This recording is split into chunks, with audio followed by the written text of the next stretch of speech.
Welcome everybody to this very special edition of Cafecito meets Cinephiles, which is our section talking about films, as we discuss the cultural impact of Disney's latest movie phenomenon, Encanto. But before we do, let's introduce our guests for today's conversation. We have Laura Aguinaga, actress, and you can feel free to wave as I mentioned you, actress, writer, director, and future author. We have Richa de Calvache, producer, director, filmmaker, performer, and teacher. We have Alexandra Gomez, Colombian artist and Que Emoción co-founder.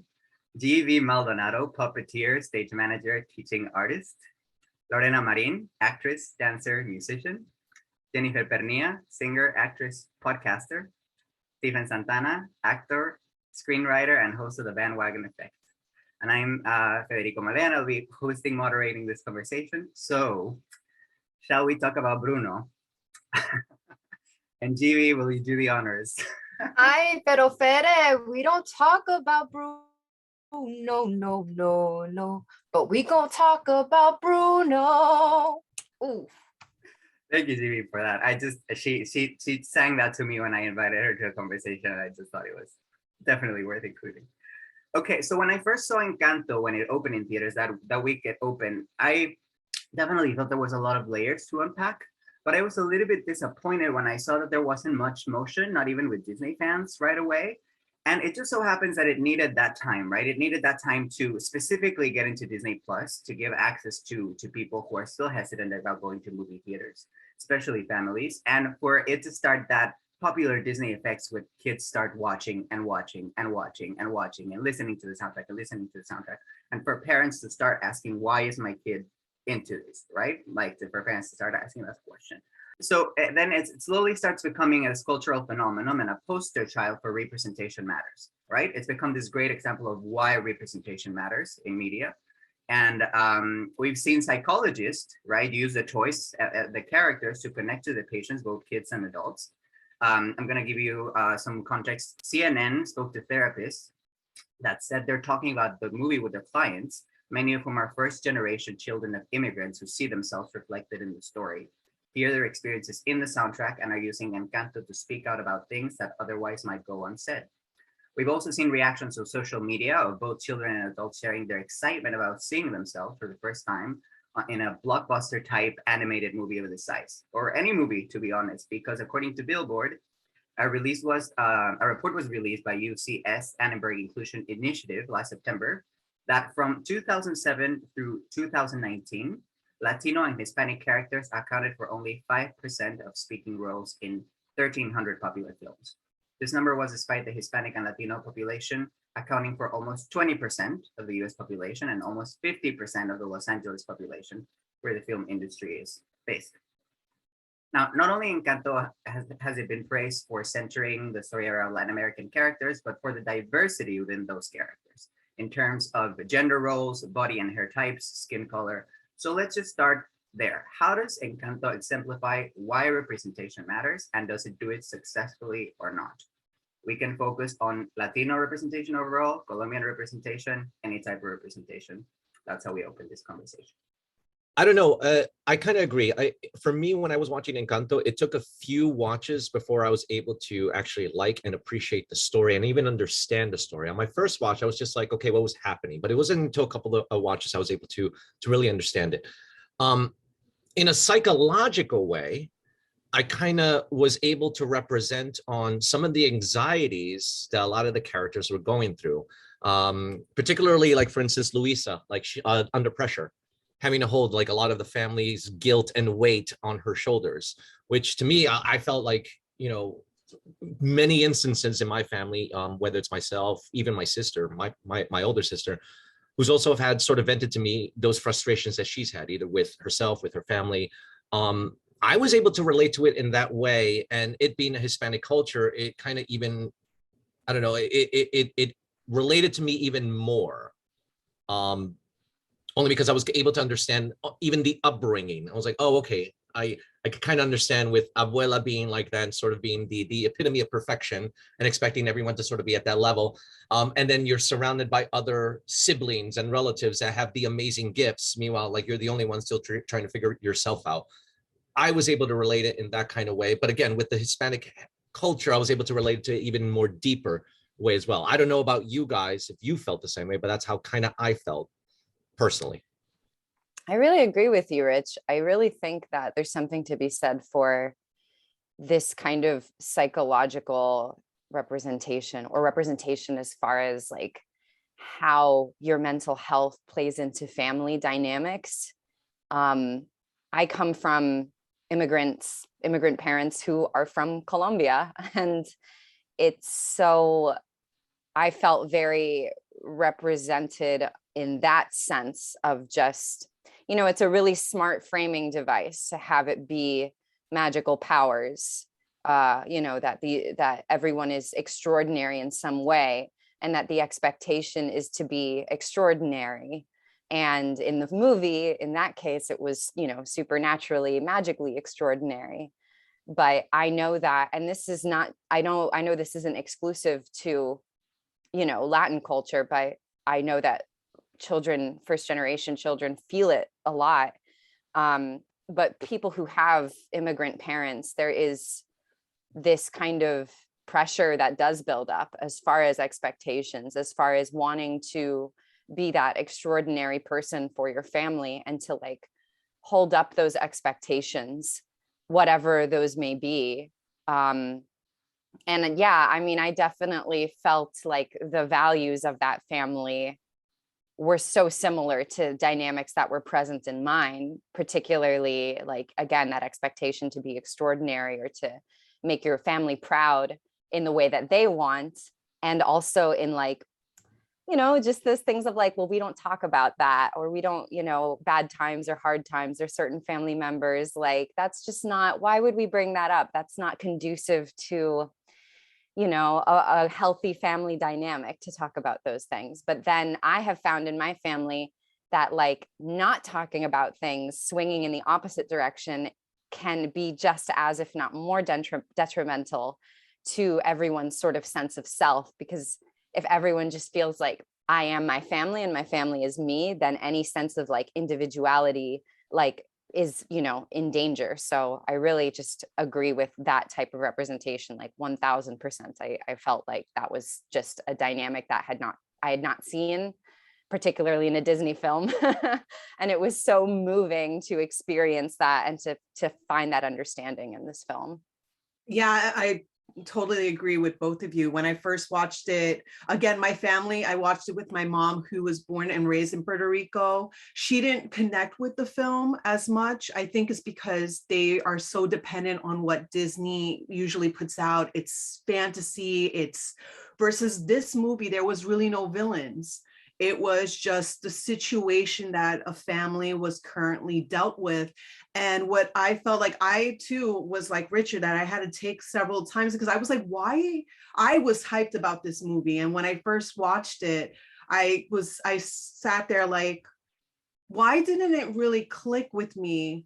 And I think it's because it was putting me in a situation that you had to deal with the reality that unfortunately is the situation with a lot of, like, my father's the first time immigrant from Peru, and my mom is coming, from Puerto Rico, and that's how they dealt with it. And then you have this generation who's more outspoken, and you just connect with the characters in such a real way that it kind of pulls you back, because you're like, wait a minute, this is not pulling me from, a fairy tale setting. It's now you are these characters. And that's why I think it took people a couple of watches to really appreciate what it was like. Even what he was saying about Luis's song, Pressure, like, I'm a middle child. And I really, when I sat there and I heard the lyrics, I was just like, man, it was just because I was feeling attacked, saying, why is this hurting so much when I'm hearing these characters? And I think it's because it was bringing this beautiful story. And when we were all letting it settle, is when we were like, man, that movie was, yes, that's why the TikTokers started coming out, because we were letting it, saying, that's what it is. There's no villains. There's no this is the situation. Given the magical sense to it, it was our realities. Yeah, just sort of like piggybacking off of that, when I first watched the film, I was extremely underwhelmed. And like as a certified Disney adult, I'm expecting the whole Disney treatment, the whole long journey, adventure, all that stuff, villain, etc. And I didn't get that. So after watching it the first time, I was like, oh, that was kind of underwhelming. And then I came home one day from work and my girlfriend's watching it the second time. And I just sat down and I watched it with a completely different lens because I was like, where's the villain? The villain is generational trauma. It's the villain is the generational trauma that's being imposed on these people by abuela onto the kids who took abuela's sacrifice, and it's just like the villain is what we've imposed on each other, you know. So that like after I watched it, I was like, oh wait, this is like we're talking like in terms of the psychology there, we're really like deconstructing generational trauma. And that's why at first I think a lot of people saw the film and it didn't get that hype. It wasn't like Frozen, you know, when Frozen came out, everyone was all over that. But this was gradual, and it's gradual because we're talking about psychology. We're talking about trauma and processing your trauma and breaking the rules of the culture, you know. And that's sort of what Mirabelle, that's what she represents, is that she was completely, she had no powers, but she was more unique than everyone else because she was processing and thinking about the situation differently and looking at it from a different lens. And it just takes that one person to then open everyone up. And I've kind of just been now, everyone I talk to, like, you need to watch Encanto, because I know this isn't just Latinx centric. I know this is in other cultures. I know this is in other families and other households, you know, that this has been passed down. There's other immigrants, you know, different, you know, Irish, all the other immigrants that have come here. They all have this generational trauma that they hide and they put it away and they bury it. And then it explodes to this point where the house was the representation of that explosion that like they couldn't take it no more, couldn't bear anymore. So I just think like in terms of the psychology aspect of it and deconstructing and the nuance of the film, not a lot of people are going to get that the first time. I don't think I even got it the second time or the third time. It's just you got to keep looking back and seeing different, like, oh shit, this character, it's phenomenal the way they went about it. A lot deeper than usual. Controversial statement. I never liked Frozen. So, you know, like when people say, oh, Frozen was the pinnacle of Disney magic, that movie never resonated with me. I never felt any kind of connection. You know, any of us educators who work with young people, you know, that was the song everywhere. But I love that. That now when I go into my schools, the songs that they want to hear We Don't Talk About, they sing all of We Don't Talk About Bruno with all the parts and the melodies and the harmonies. And I think that that was a really strong, you know, kind of representation matters moment for me. And I think that in terms of like representation in this movie, a case study can be made for every single character, and we are each of those, like every family member has that character. Like I know I'm a Peppa because all of my emotions have to be regulated and I'm not allowed to really express, you know, how I really feel because that's inconvenient for people. And the fact of that trauma and expectation are the villains in this movie. You know, the fact that it takes place in a idealized world of the Thousand Years War, like after the Thousand Years War in Colombia, you know, it's very much based on 1,000 Years of Solitude. And this movie is really impactful to me on representation because coming from a culture where many of us are identify as mixed heritage, you can have like the three original triplets all having characteristics, phenotypes of the three main cultures. You know, you have a dark skinned person, you have an indigenous looking person, you have a light skinned person, all brothers and sisters. And the wide variety of like the fact that that Tia Peppa married Felix, who is not only dark skinned, but is shorter than her.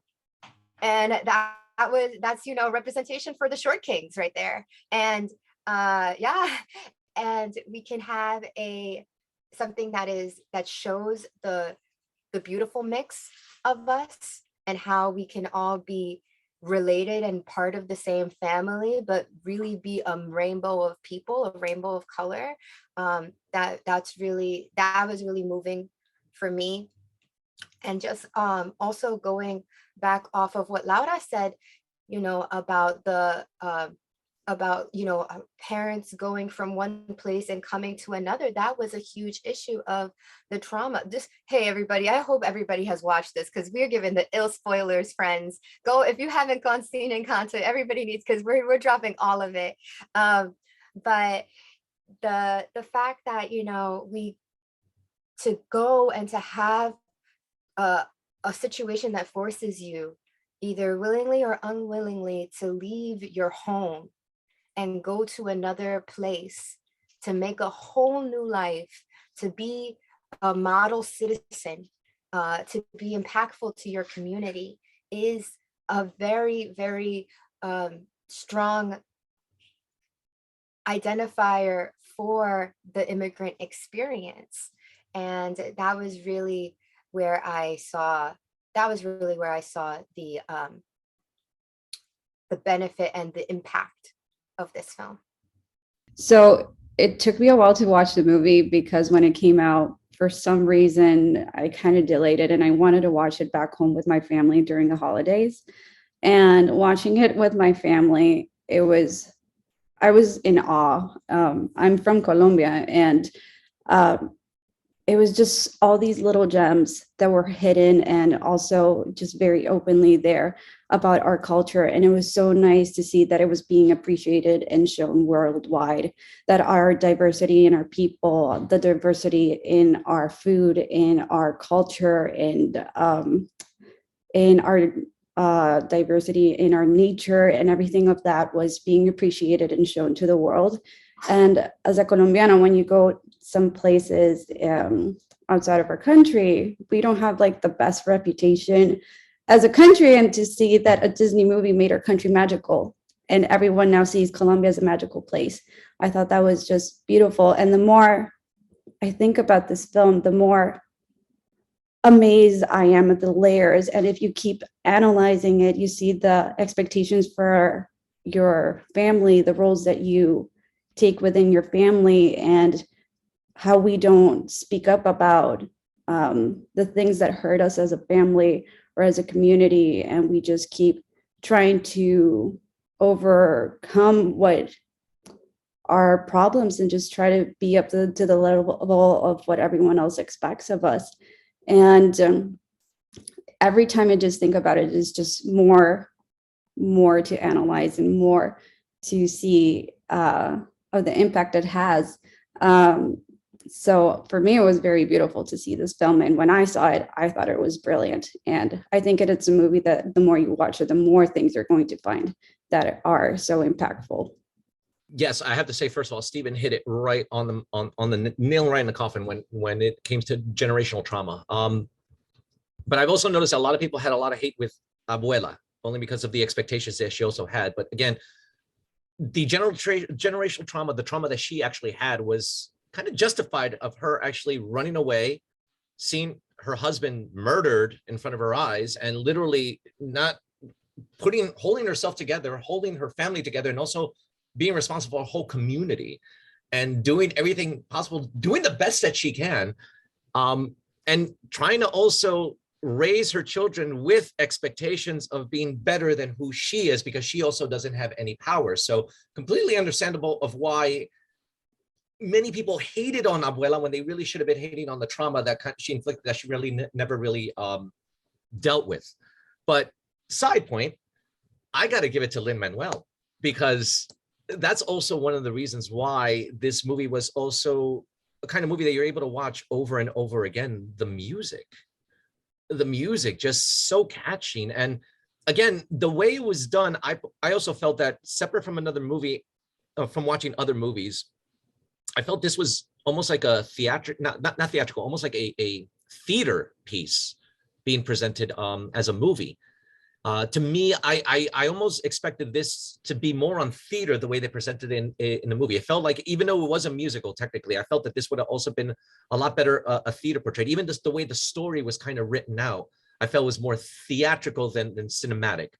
especially even with the villain. It wasn't an obvious villain that you could actually point to or just be. It was just more in the sense of like, no, it's emotions, to be honest with you. And speaking of emotions, the layers that I also felt, again, relatable, where I was able to relate.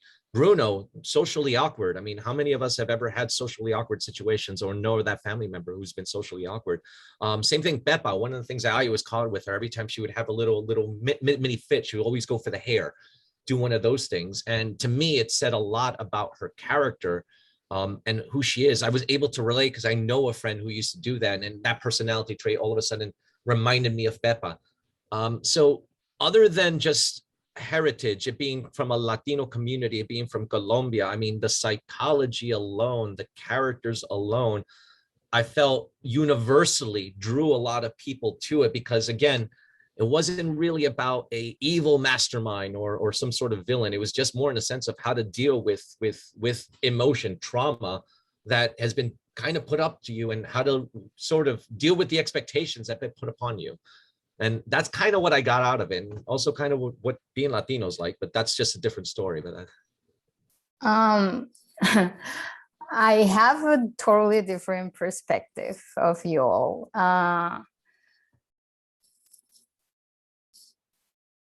I waited to see the movie at home, like in this Christmas, to see it with my parents.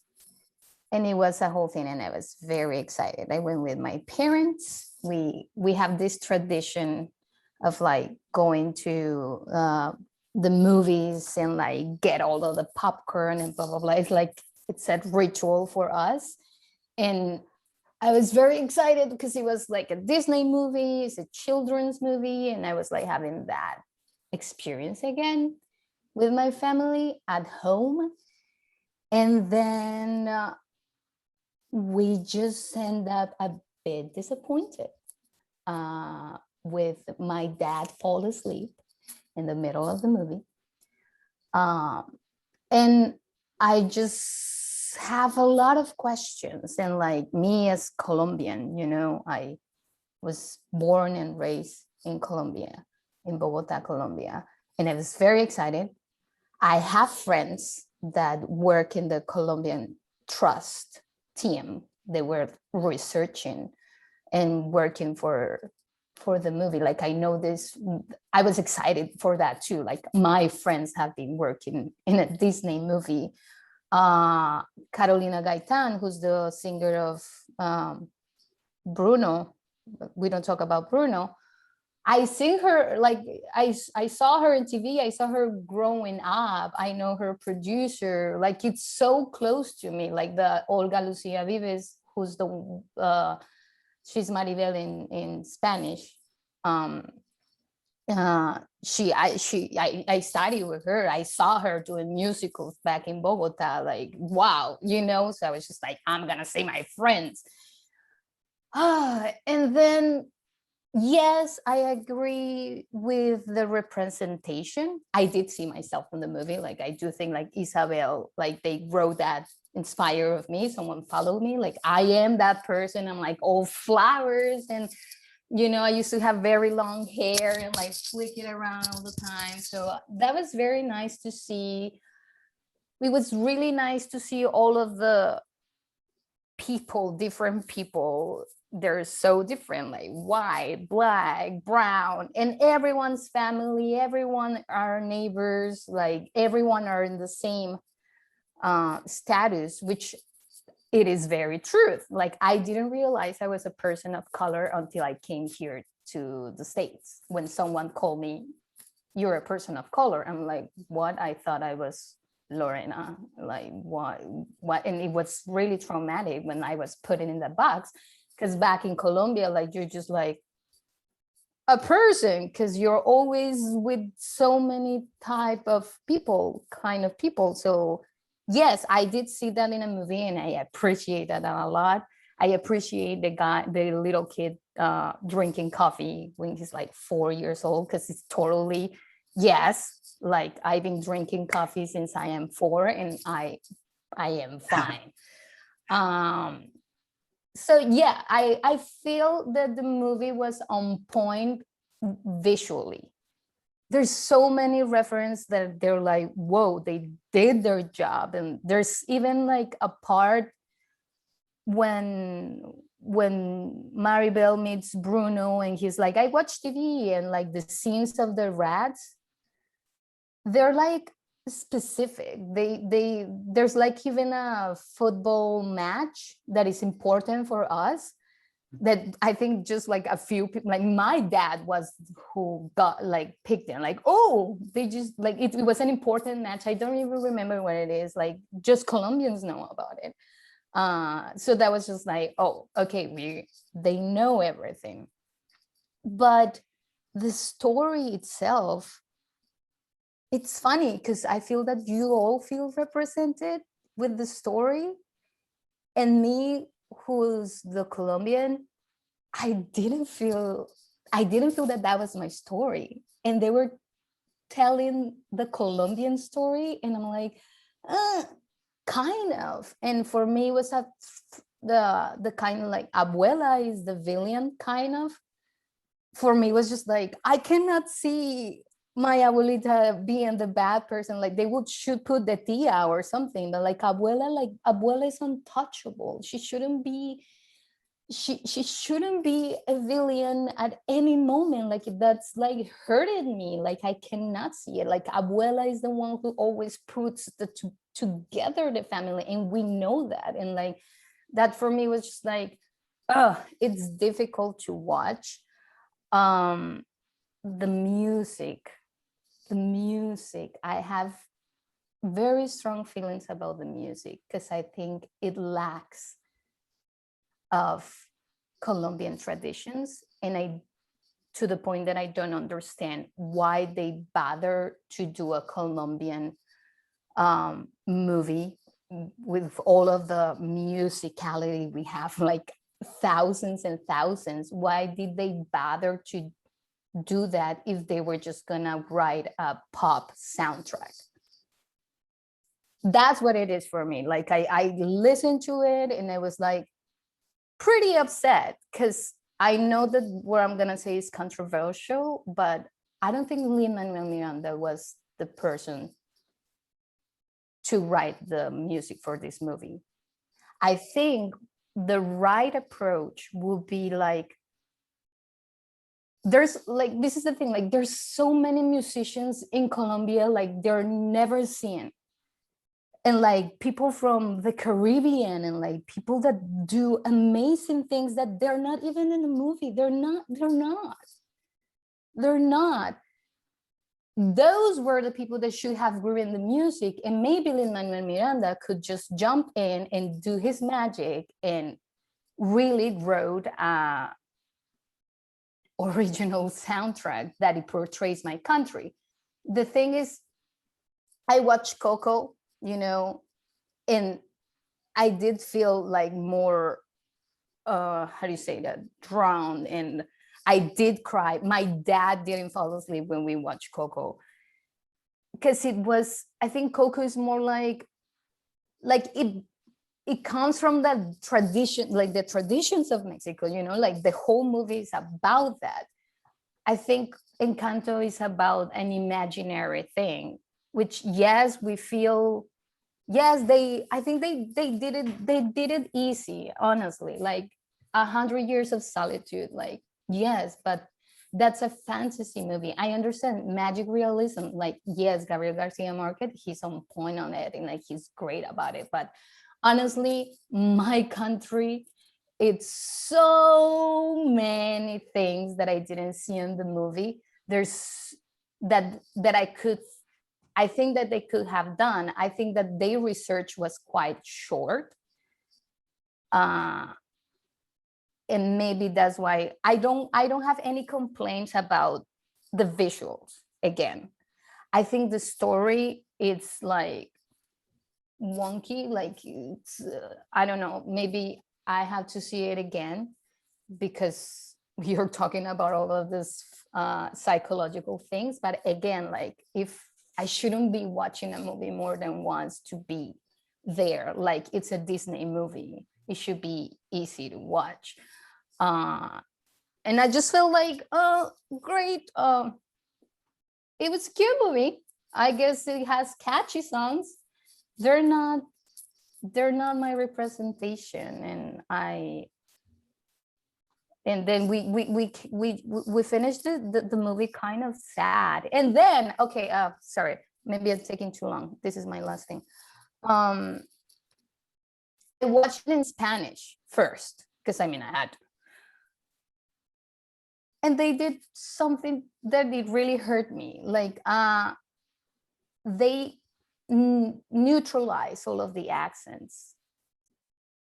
I mean, and I guess in every country we have so many different accents, but I think in Colombia it's also like kind of exaggerated, like really, like I'm from Bogota, and if you speak from a person from the Caribbean, from Cartagena, from Chocó, we speak totally different, and they neutralize the accents in the movie so much that Olga Lucia, the protagonist, Maribel, she's from the Caribbean, and she was speaking like neutral Spanish. And I was just like, why are they doing this? If they're trying to portray the culture, why they're like neutralizing so people can understand, like so people can feel seen. So we're doing the same thing. We're just like, Latin America is Latin America, but we're so different in each country, so we're just doing the same thing and like trying to sell representation by just like putting a stamp to everybody. And that's why I don't like Lin-Manuel Miranda doing these things, because he grew up here. Yes, he has the Latin American roots. He is not Colombian. He wasn't born and raised in my country. Why is he speaking for me? When there's people, and the things like there's people in Colombia, they do great things, and probably the score will be even greater if they have done it that way. So yeah, that's my. Thank you, Lore, for that rich perspective. And Lauren, DV, and Stephen, I see you. I'm just this is a perfect segue for the next chunk of context that I'd love to give. So I'm just gonna say, just a little soapbox of what I thought worked really well at representation of Latinos overall. Just people might think that it's not realistic for families to live together like that. It is. Let me assure you, like you live in communities, de vecindarios, de barrios. You really live with your cousins, and you're not there for everything in your life. They're there for every instance of your life. You grow with your tios and your primos, and you all buy houses next to each other and across from each other. That really is, I thought it was a great thing to represent. Then the importance of class, almost, of the last name, right? Los Madrigal, Los Guzman, ahí vienen los Guzman, somos los Madrigal. This pride in the last name and what that means, and trying to figure out people with their last name. I thought that was so great.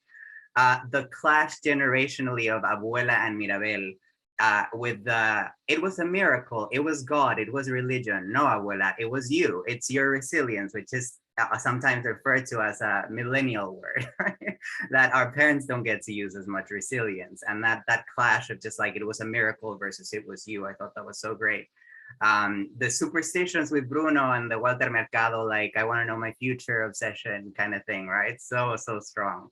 I really appreciated little details like the inclusion of miércoles, like that felt like Americans could not understand that, right? Like in a way, unless you're Latino. I just love that they did that, those winks. And I love the switch of this being a matriarcado, and the men, even though they're marrying into the women, they are now part of that family, right? I thought that was so special. But now, so with everything that Lore has said, this is a movie made by Americans, written and directed by white American men, Byron Howard and Jared Bush, right? It is important to mention that some key positions, like co-director and co-writer Charis Castro-Smith, who's not Colombian again, first generation Cuban American, the first Latina to receive directing credit on a Disney animated feature and just the second woman to do so. Jermaine Franco, composer, and Yvette Merino, producer, both of Mexican descent though. So Disney has faced this criticism of like telling our story without us, right? Which is what Lore is saying. So like in Mulan, it's like, why not let the Chinese people be not only in front of the screen, but behind too, right? So I remember with Coco, I wanted to make it really difficult for Disney to succeed at being Mexican. So I had the option of seeing it in Spanish or in English. And I was like, no, I'm seeing it in English because I want to make it really hard for you for it to feel Mexican. And I have to say, I did feel that Mexican sensibility, but it's maybe because a lot more people are from Mexican descent in Coco, in key positions, right? And that's not true. It's just not true for Encanto, aside for the actors. You know, the actors are of Colombian descent. That is true. So I'm going to give you some information on how Colombian is Encanto really is, because there's a debate, right? So Billboard says they really minded its piece, and feels like Jennifer and Lori are saying, with the details from the fabrics to the tableware, Colombian specific, the animals, the variety and skin color. But Remezcla says, you know, by only having cultural consultants working on the film and not having Colombian directors and writers working directly with the material, they created this disconnect between their film and the Colombian experience. Encanto doesn't feel like a Colombian film, at least it doesn't to me, the person who wrote this article, based on my experience and I'm bringing Colombia. Therefore, Madrigals don't feel like a Colombian family. And while I don't need that in order to enjoy the film, I do feel like that part of enjoyment, getting to celebrate my country, was lost because of it. So Encanto isn't an accurate representation of Colombian culture specifically, but it encompasses the foundation of all cultures that bring that culture together. While it's set in Colombia, the country does not play a key part in the film's plot. Instead, it pays more of a homage to the universal beauty of Latin American history, focusing on family values, and celebrates and honors both the enchantment of these countries along with their violent history. A story that will have Latinx everywhere crying because our shared cultural trauma. With this, I open it again, and I'm going to respect the order. Laura, I know you had your hand. Do you want to? I'll be real quick because I know it got real heavy. That is a very interesting take. I appreciate her giving that input because I'm not from Colombia. I was born and raised here.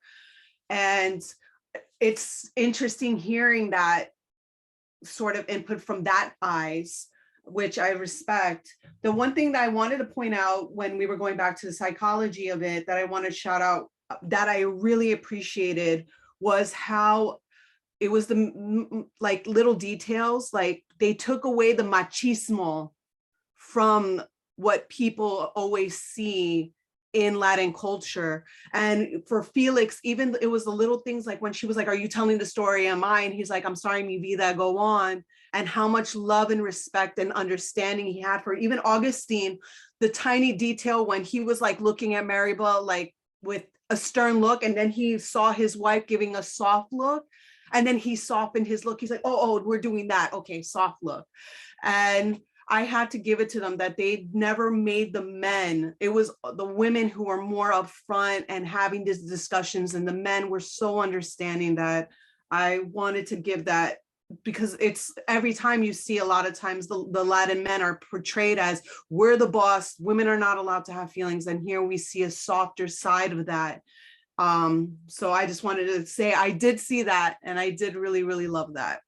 I do really want to give props for Lorena's point, very, very strong point about the musical representation in the film. This is something that I've also heard echoes from a lot of my Colombian friends and colleagues, that it was very salsa heavy. And though while as a Puerto Rican, something that I do love about Colombia is that Colombia does love salsa music as much as we do in the Caribbean, and have kept the tradition of salsa alive for a very, very long time, while, you know, countries like Puerto Rico and DR in the Caribbean have moved more predominantly towards reggaeton, bachata, y todo eso.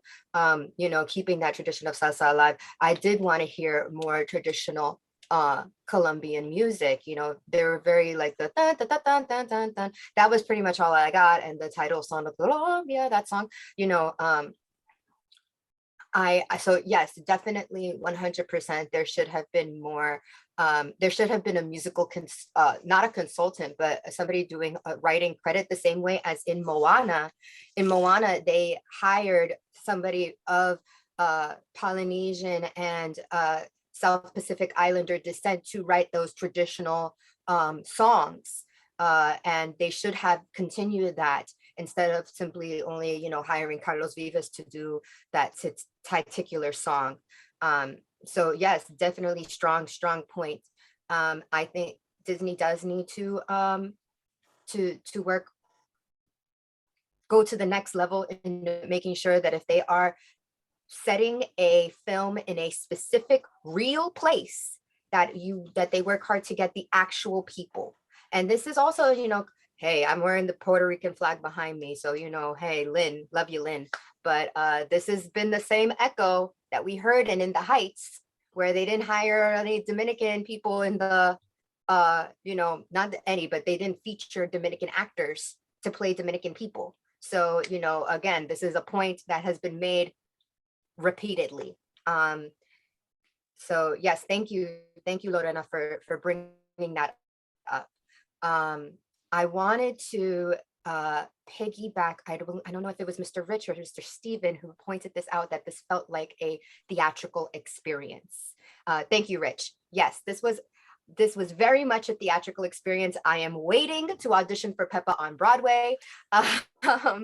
We are the fact that, and Disney has a very strong, long tradition of filming the musical numbers with actual people, and almost like the precursor to stop motion, where they started this in Snow White, where they filmed actresses dancing around in the park. They did it with Dumbo, with the crows, that they actually filmed the actors doing those dance moves. And they continued that tradition in Encanto, where they got this dance troupe, which you can find them also on TikTok. Hey, we love the TikToks here. And then they animated based off that footage. So that footage exists, and it's so easily can be just put on the stage, maybe add a few moments, a little visual hoopla. And I think that I'm anxiously awaiting, and I know that a lot of the educators are waiting for Encanto Junior to throw up on their elementary, junior high school show auditorium stage. And if I may have one more second to add on to my last point, was that, you know what, I'll pass, it'll come back to me. Thanks, Brent. Okay, Steven. Yeah, I just wanted to bring up, because when you say like that you didn't get the Colombian experience, Lorena, I've spoken to other Colombians who feel the exact same way, and that goes hand in hand right now with Hollywood they really haven't figured out how to represent us. A lot of the stories that come out we're very monolithic. Like even now we're having this conversation, we all pulled something from it. We're not Colombian, no, but that's because the way these white writers, or like myself, first generation, when I want to write a script and I'm trying to write about the Latina experience, I pause and I go, I don't think I'm really grasping everybody's experience. And I think that goes hand in hand with that. Like you got the American assimilation part there, where like, especially with Lynn, like that man should not have done Encanto. But Hollywood right now sees him as the pinnacle of our representation. They're trying so hard, just cash in, cash in, cash in. But that man sounds the same in every project he does. He has a very specific sound, and it's not Colombian. I'll tell you that right now. When you hear his music, you're like, oh, this is Lynn, man. And I appreciate his contribution to our representation. Without him, even John Leguizamo, we wouldn't be getting to the place we're getting to now. But it's a very limited viewpoint that I think white Hollywood is not understanding. That just because this is a very popular Puerto Rican man who, by the way, is very Americanized, in my opinion, within the Heights, I watched In the Heights and I was like, where are the brown people? I was like, what in God's name? How did you miss that, dude? Like how do you miss that? And that's because Hollywood doesn't fully grasp the nuances of our cultures, how different each thing is. Like there's so many different indigenous cultures that, like me in the Caribbean, I just found out there's like 26 different indigenous Mexican languages the other day, and I was like, huh?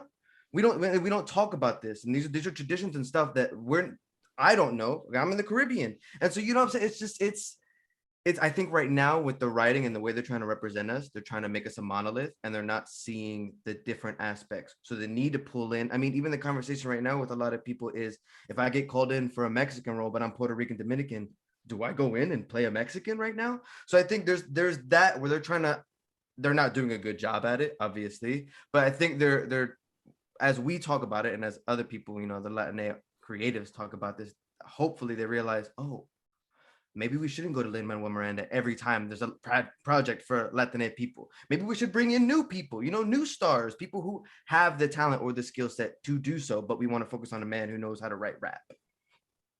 That's all. Yeah. Steven, Jen.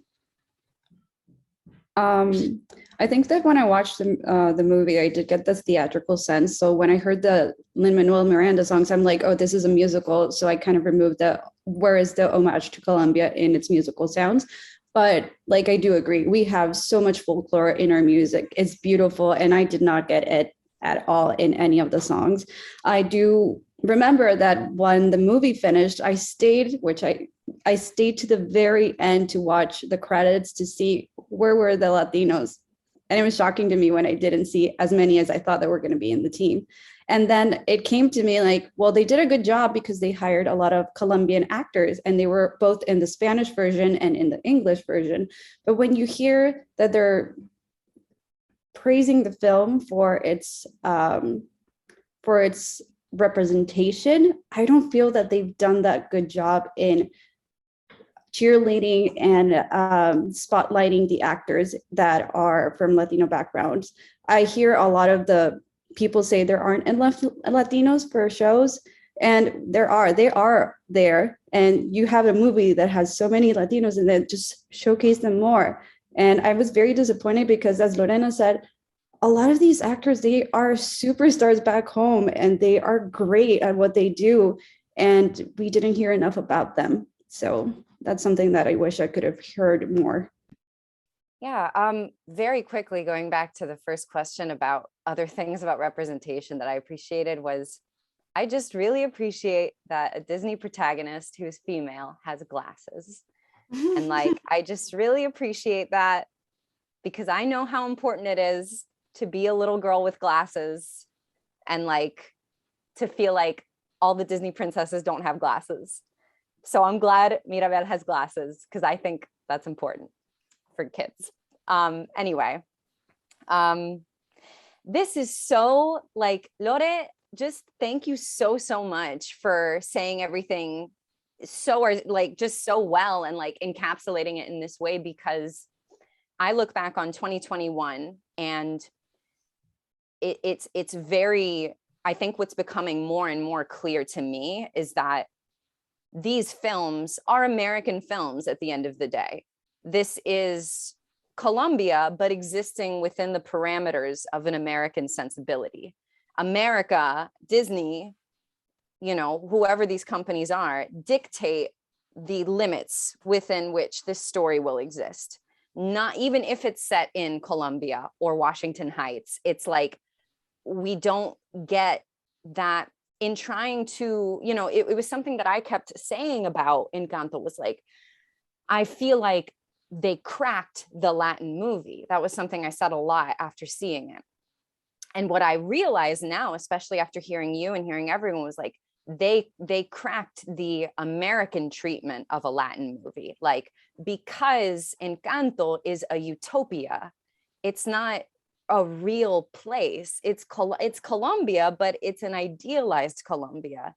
And while that can make people feel very safe and very secure and very like, yeah, we can share and it's all the same type of thing. Like, who cares if it's not vallenato? If it's pop and that pop song is articulating the same thing by a gifted songwriter who's not Colombian, then why split hairs? But then what ends up happening is that it's not specific enough to call it representation.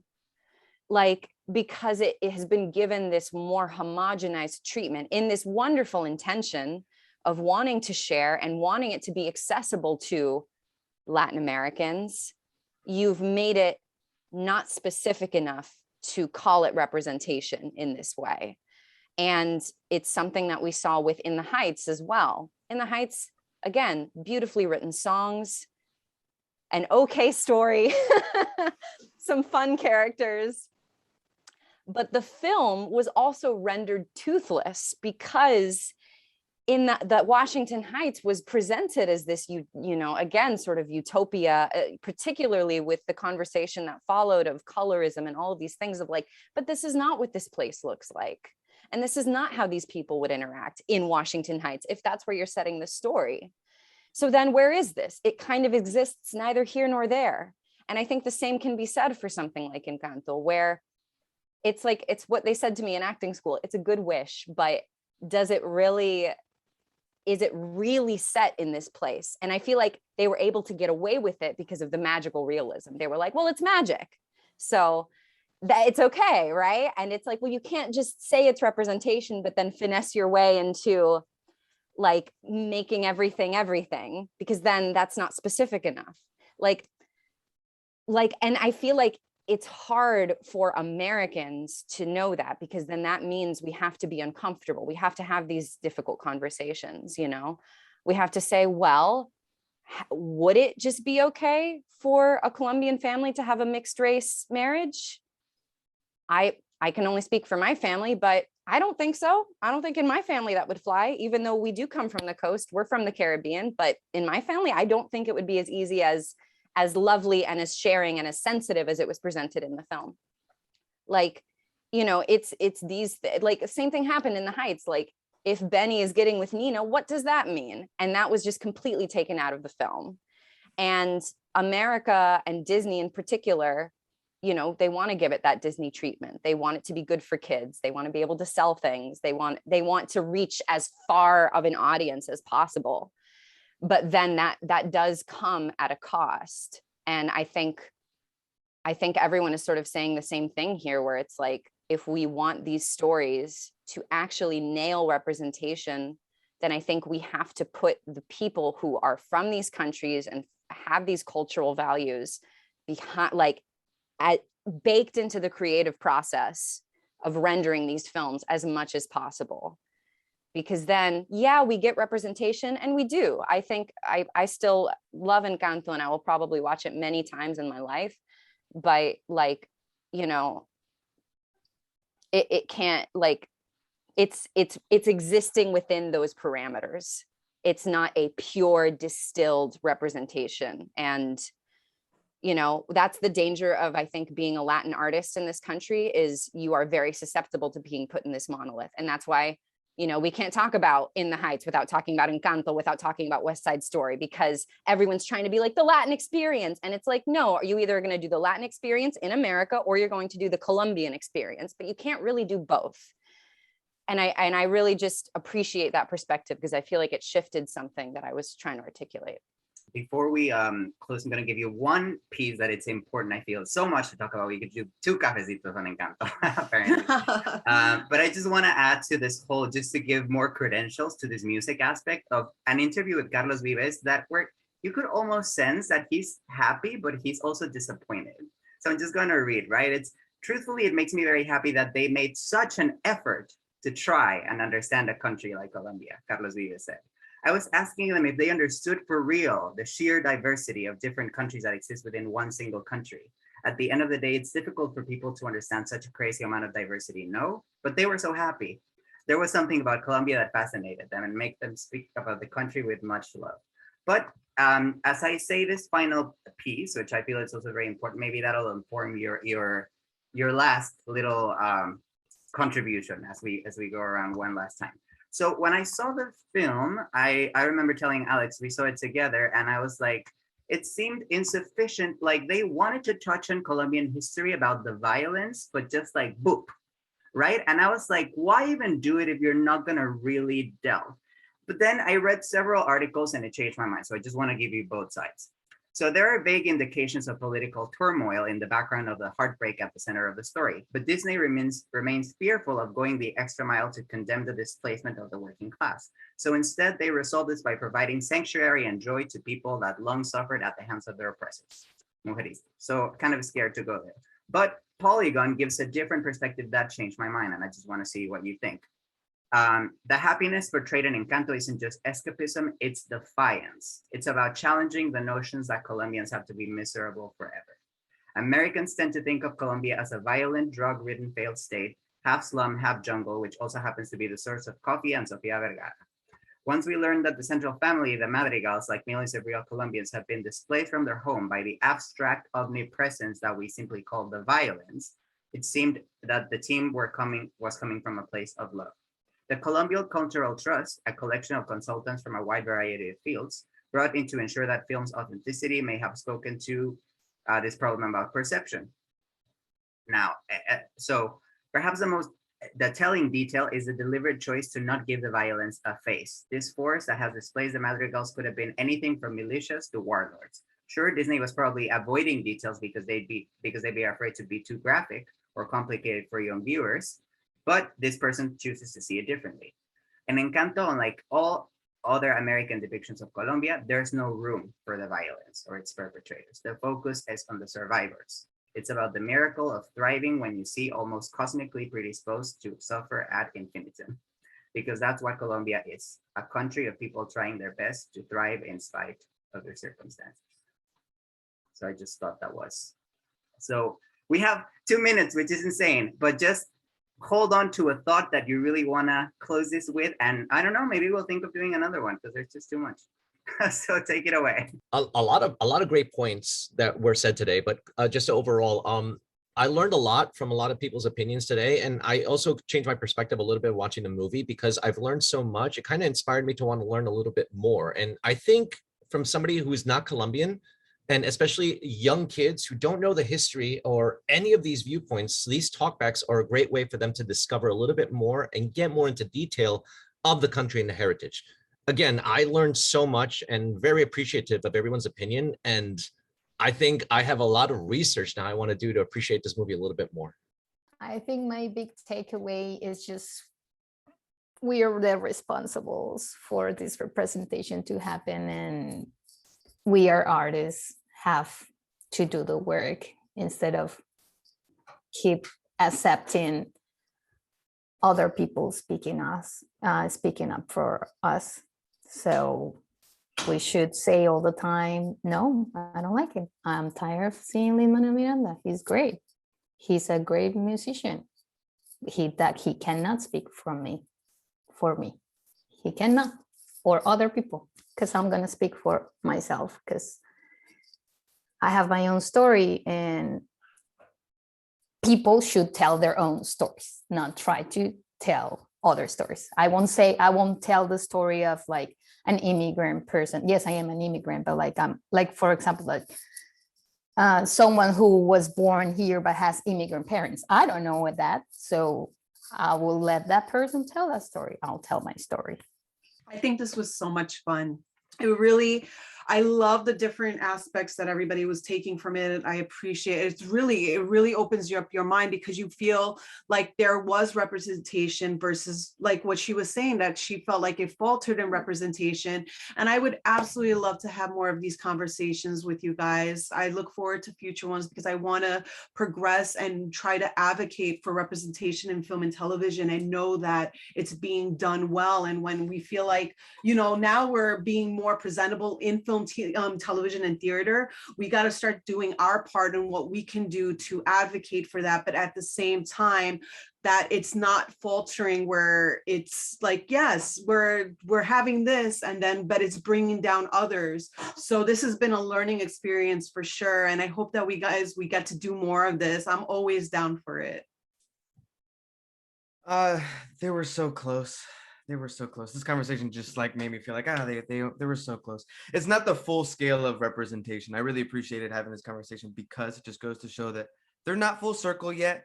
This is like a stepping stone. And unfortunately, like the creatives that are talking right now, we are sort of like creating this base for other future Latine artists. Like, it's basically up to us to have these conversations, to advocate, to explain that, hey, this isn't the full picture. You guys are like 10% in of the full picture, and definitely it goes with let us tell our stories, because each one of us has very different stories, and they're sure they may be based in different generational traumas, but they all play out very differently. And it's very important to see that play out appropriately, like accurately, and I think that moving forward, like in the future, I think hopefully kids take this and they're like, oh, I am more interested in learning more about our culture. And it's just like, I hope that there's some minor takeaways, like micro level takeaways, because the major takeaway is that it's not the full, complete representation, no matter how beautiful it may look.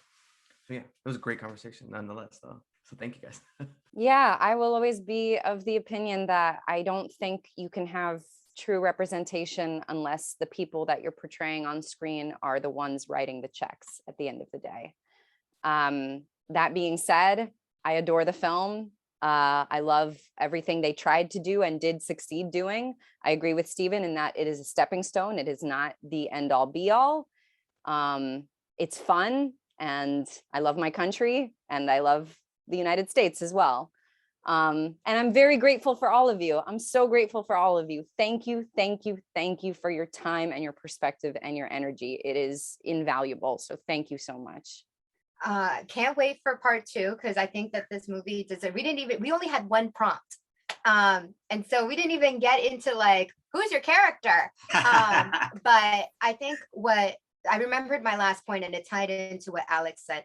It's that I think what's interesting about this movie, and was something that it left people kind of feeling let down about, was that it's not a classic Disney movie where you watch it and it all ends happily ever after.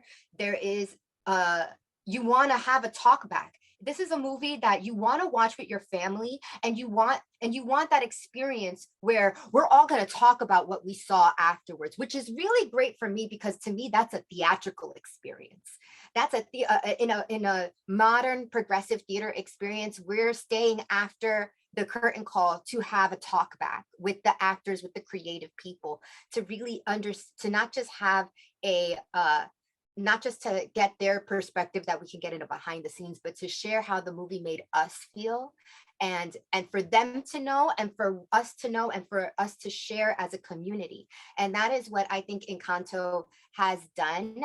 It was also, and with more modern film, you don't have to like, don't have to like every single movie or not like every single movie, but I think that the movies and art and television and film give us an opportunity to come together and talk about it.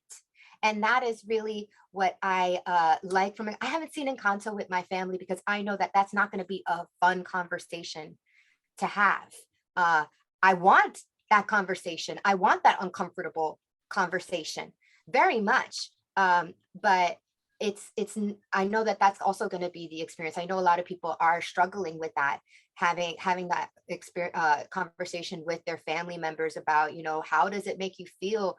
Are you the strong one? Are you the one that is not talked about? The shunned family member? Like, we didn't even get to all of that. So I think I'm really grateful for this talk back with my peers, and I'm looking forward to everyone watching this to have that talk back with your peers and your family members in regards to not just this film, but future films, movies, television, anything that comes up that makes you feel something. Everyone should be empowered to speak about how that makes you feel, or not. Safe space, whatever you got to put it in your journal, you can put it in your journal too. Thank you so much for this conversation. I feel I learned so much from everyone's point of view, and I loved seeing my country being portrayed in some way in a Disney film, and for our parts of our culture being appreciated. And I still kind of like parts of it. It just kind of made me more aware of that there still needs to be more representation in the creative and in the in the creative teams, so we can tell our stories.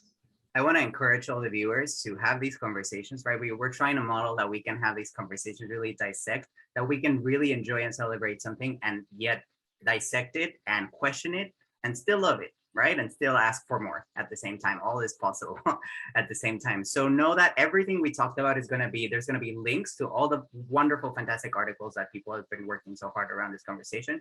And one more we didn't even get to talk about how Encanto describes the American experience right now, how Disney movies have always done that, right? And how it's this difference from Moana in 2016, where it was like, all we need to do is find our purpose again, our spirit, and we'll be okay. And Encanto is now saying, the problem is structural. Going back is just not gonna cut it.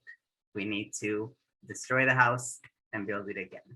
So really fascinating stuff. Maybe we'll get into that. Thank you, each and every one of you. Thank you, everyone who's watching. We invite you to join the conversation in the comments. Give us your take on Encanto. And everybody grab your cafecito. and we give a salud. Cheers, salud.